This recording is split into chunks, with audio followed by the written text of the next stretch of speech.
So where did this start for you? This marketing company, where did this thing start for you? It started at Wayne State University in the city. I was a finance major.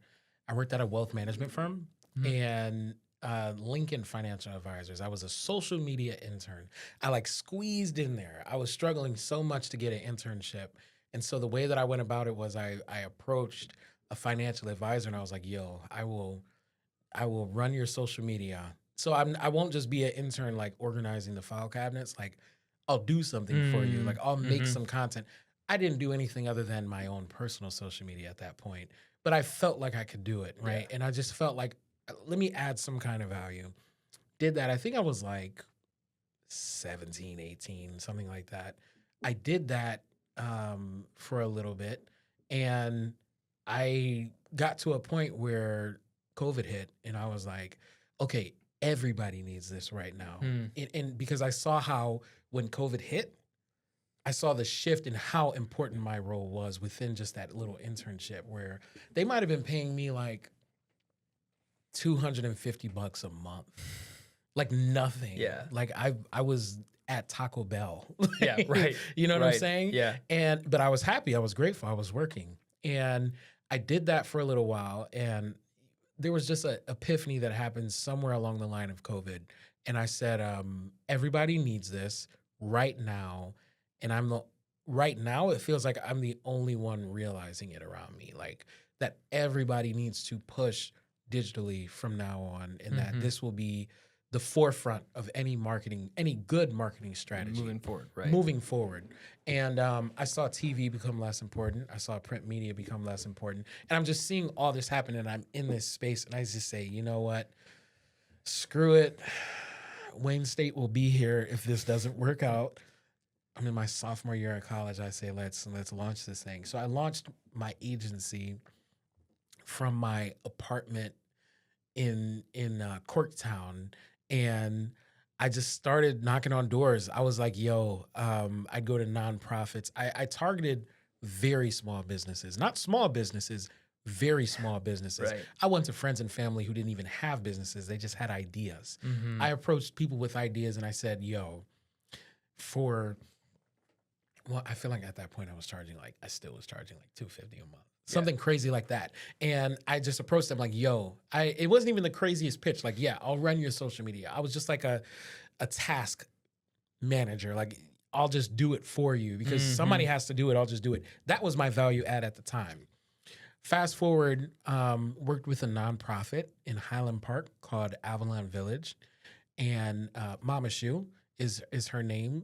She is a lady who owns 45 plus, at the time, it's more now, I'm sure, 45 plus properties in her neighborhood. She owns and she bought her block.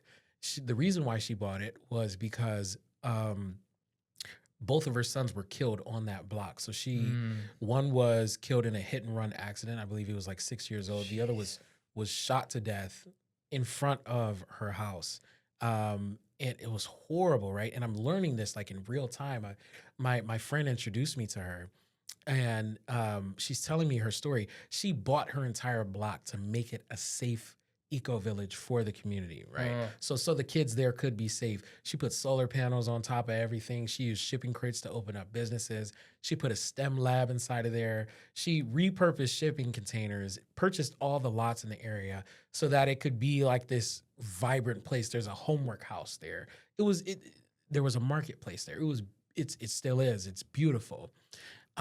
Told her story because this was the first time I was like, yo, I got a story to tell. And there's a real client. Like, and this is like real, like this is something real going on.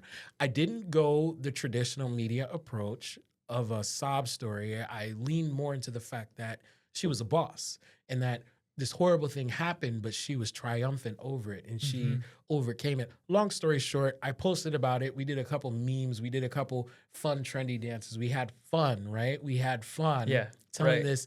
You know, what started out to be a sad story, right? 30 million views organically. Dang. 30 million.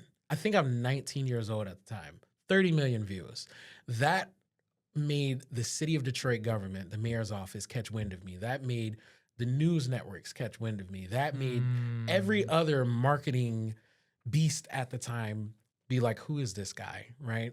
Fast forward a little bit, I started working for the city of Detroit as the citywide social media manager. I think I'm 20 or 21 or something like that. So I am in charge of at City of Detroit on all social media platforms. That's me. I'm in charge of that. I had a team of 30. Not only did I have a team of 30 creatives who were all twice my age, honestly. Right.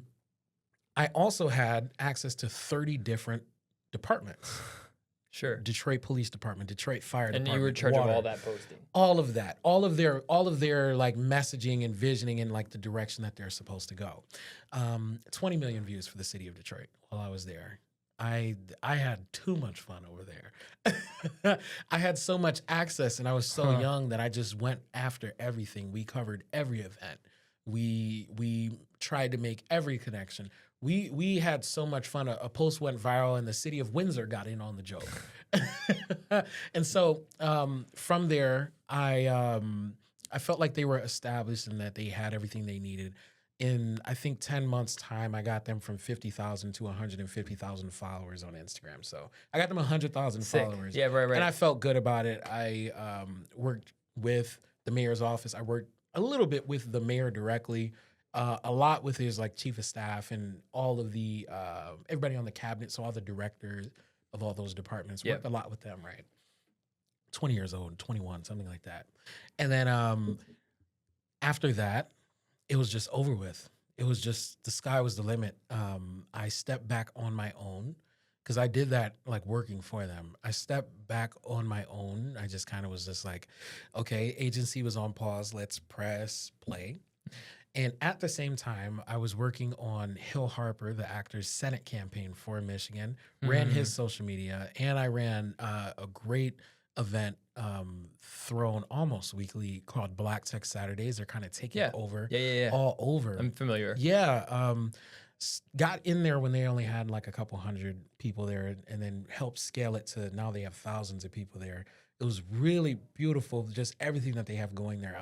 I just fell in love immediately. But I did both of those at the same time. Okay, I was the social media director of both at the same time. I got both of them 5 million apiece. Sick. And after that, I mean, and you know, I just ever since that, I've been working with what feels like everybody, or trying to, you know. And so we do political work, we do creative work. I work with other creative agencies. I partner with marketing agencies all the time, and really big on education right now.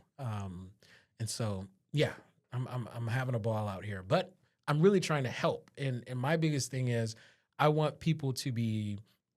I can do it for a person, place, or a thing. If it's a noun, I can market it. And my biggest thing is I want to make this more relatable and more reachable. And I want people to be more visible. And so that's kind of like what I think God put me here to help with, is to help people be seen, even if they feel like that's scary. Yeah. You know? So yeah, that's me. Yeah, that's great. So do you feel like you have, like, where are you going from here? Are you trying to build like a 50-employee marketing company? Do you kind of enjoy being, you know, Ethan Lloyd and then contract as you need it? Like, what's like the hopes and dreams? If you could just dream the ideal marketing agency that you run, like, what would that look like?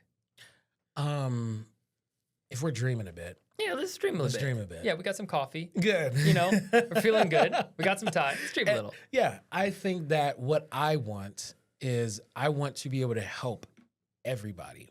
I want to be able to help that CEO with that, you know, Fortune 500 company. And I want to be able to help the florist in Highland Park who's just trying to sell flowers to her community. I want to help the library and I want to help the librarian, right? Yeah. So I still want to work. I want to work with public and I want to work with private. I want to work with big and I want to work with what some people consider small, but I just think is not tapped into yet potential. I want to have a service for everybody and everything. That's my goal.